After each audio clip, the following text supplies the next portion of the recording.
Hey there, my friend. We are doing data today. So, for the last two segments, I have reviewed with you some of the concerning data I have found regarding K through 12 and higher education in the United States. We have talked about proficiency ratings. We have reviewed funding options. We have talked budgets and transparency, and we have discussed the transition into higher education and the financial detriment that has on our current youthful population. So, after showing you all of those numbers, I want to take a minute to show you where I get that information from. And to do that, I wanted to be able to really go to the website and show you exactly point and click how I go about acquiring the data I use to discuss these topics with you. So for today, we're going to visit the United States Department of Education, or what they call the U.S. Department of Education.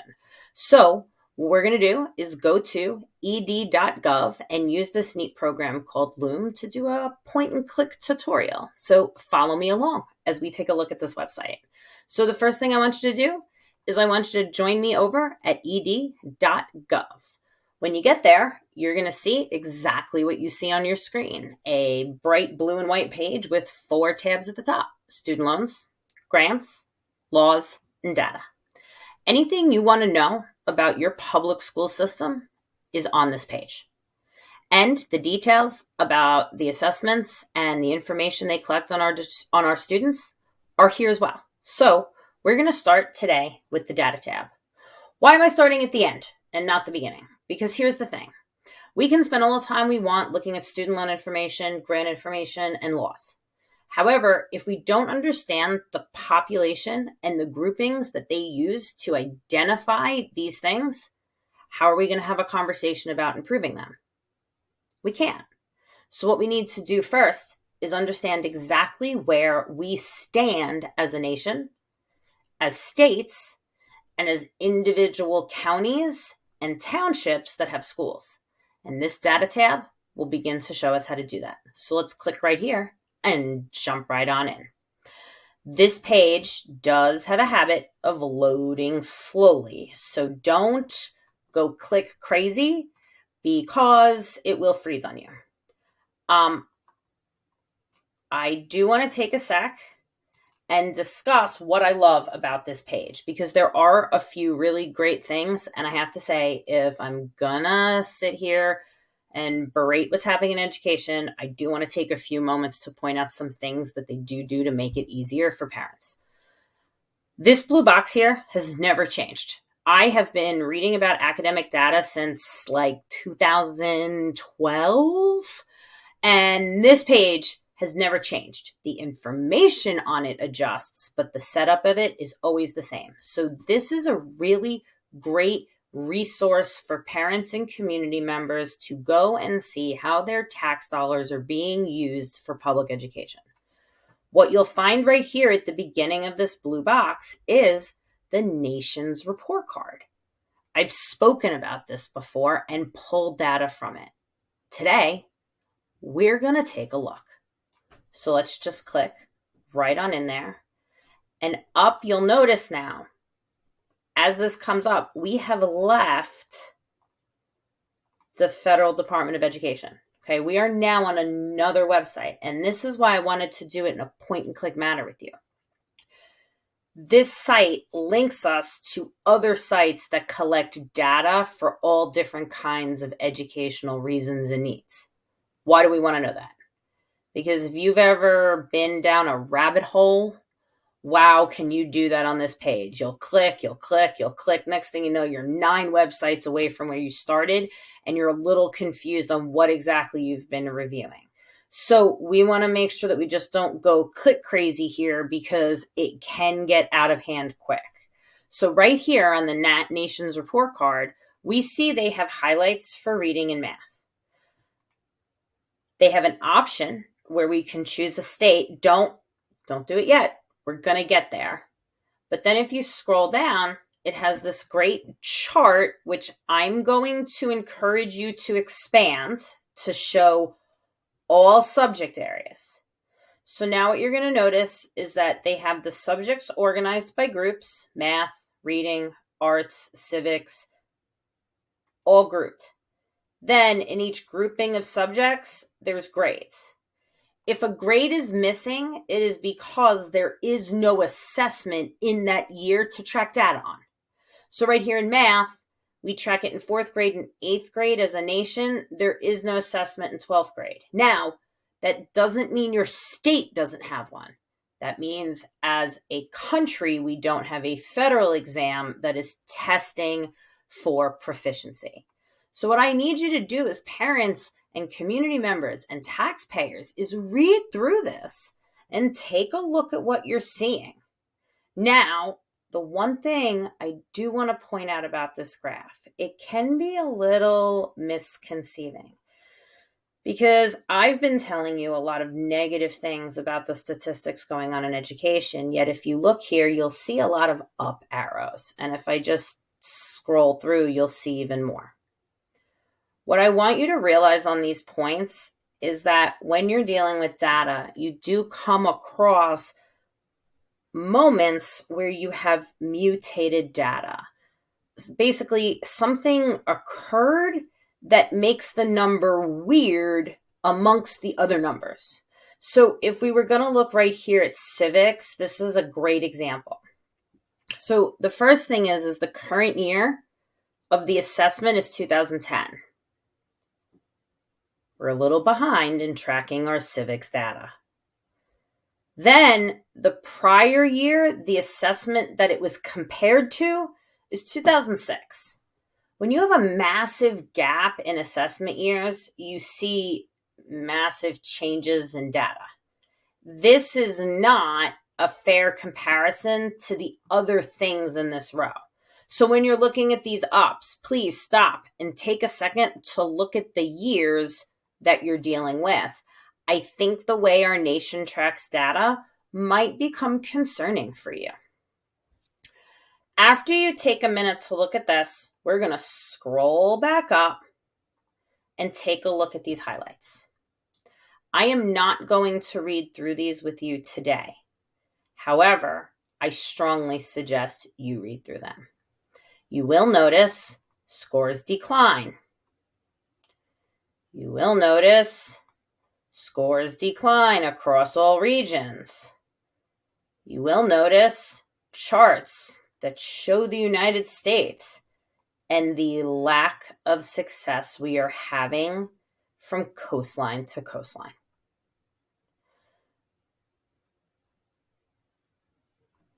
These also, I want you to stop and read. Notice that the data here has been being collected since 1992. 2017 is where our students ranked as a nation, yet the assessment is out of 500. From 1992 to 2022, there has been no statistical change or growth at all. Same thing with 8th grade. 2060 in 1992, again out of assessment of 500.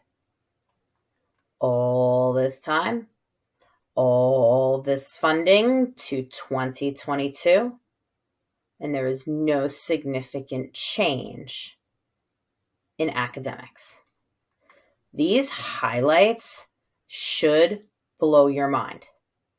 Take a second and read them. The information here concerns me as a parent. Does it concern you? Take a second, and then we're going to click back one time, which is going to bring us back to the home page of the National Report Card. What we're going to do now is choose your state. Now, it doesn't matter what you pick. A great thing about this website is no matter what state you go in, the structure of the page is the same. So the numbers we are looking at will be different, but the information we are looking at will be the same. So for the purposes of this, I am going to pick Pennsylvania because that is where I live. Now you pick whatever state you're living in so that you can see the data for your area of the world, country. Okay, so give it a second to load. Here we go. So what you're going to see right at the top are some more tabs. Overviews and trends, summary statements, demographics, state comparison, and student data and gaps. I'm going to be honest, unless you are a data junkie like me, your primary place on this page is going to be overview and trends and summary statements. Now, if you yourself love to look at data Excel sheets, love to see the details in the data, then I strongly encourage you to dip into demographics and state comparisons because they have some great information here. Student groups and gaps is a troubling tab that we will come back to because of how they're collecting data. But for those parents who are just curious in the baseline information, we're dealing with the first two tabs. So what you're going to notice here is right off the top, it's going to tell you your state's overall proficiency in the subject area. First is always math. 238 out of 500. So my state, Pennsylvania, as a whole, is functioning at less than 50% of where they should be for this assessment. That's just yuck. I don't even know how to address that with my state because it's atrocious. So I'm going to go to the next tab, and you're going to see here, we're going to go to 8th grade reading, okay? So again, we were looking at 4th grade math, and then they're taking us to 8th grade reading. 259, again, barely over the 50% line. This are really troubling numbers. What irks me more about this page is that everything here is compared to the national average instead of the state's previous year. So why do we want to be aware of that? Because when I'm comparing somebody to an average of a much larger population, the data gets screwy. And it's not a fair assessment of your improvement or worsening in academics. So let's just take a look and scroll on down more. I'm going to be honest, these boxes, if you read data that way, look at it and take a look. This to me is confusing enough that we're just going to keep scrolling. And I kind of encourage you to do the same because we're just repeating the same information in different ways of viewing it. I find this graph easier to follow than the other one right above it. What's nice about this is they group it by subject area.